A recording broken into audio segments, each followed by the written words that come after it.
Migrants attempting to cross the Mediterranean to Europe from Africa is increasing by the week, as are the number of deaths. CCTV's Nathan King explains how the problem got to this crisis point. It was 4 years ago when Western powers intervened in the Libyan civil war to oust Muammar Gaddafi. Leaders flocked to the country to declare victory and announce plans for a new democratic state. But it did not turn out that way, and Libya has descended once again into civil war with competing factions and no national unity government. In that vacuum, Libya's coast and its proximity to Europe have become the favoured departure place for migrants wanting to get away and human traffickers who make their living off those seeking freedom at the risk of drowning.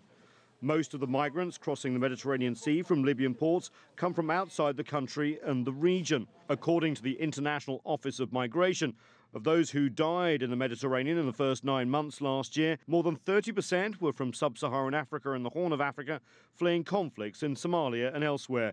23% were from the Middle East and North Africa, especially Syria, where the civil war continues to rage, as well as Egypt, Tunisia and Palestine. The number of deaths is staggering. Of the 4 deadliest water crossing locations in the world, the Mediterranean is by far the most dangerous. In 2014, there were 3,419 deaths. That's more than the Caribbean, the Red Sea, the Gulf of Aden and the Bay of Bengal combined several times over. And 2015 could be worse. While increasing patrols may mean saved lives and going after the human traffickers may also help, it won't deter people from wanting to make that desperate journey in the first place. United Nations officials are calling for a much more comprehensive approach. People fleeing in desperation aren't fleeing out of choice. They're fleeing because their lives depend on them finding safety.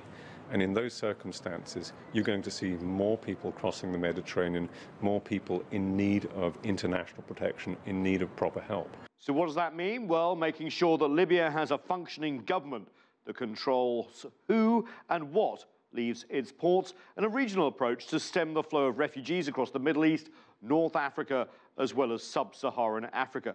This crisis may have been unforeseen, but it's viewed by many observers as a consequence of the so-called Arab Spring, Western intervention in Libya, and the inability of the international community to help rebuild the Libyan state.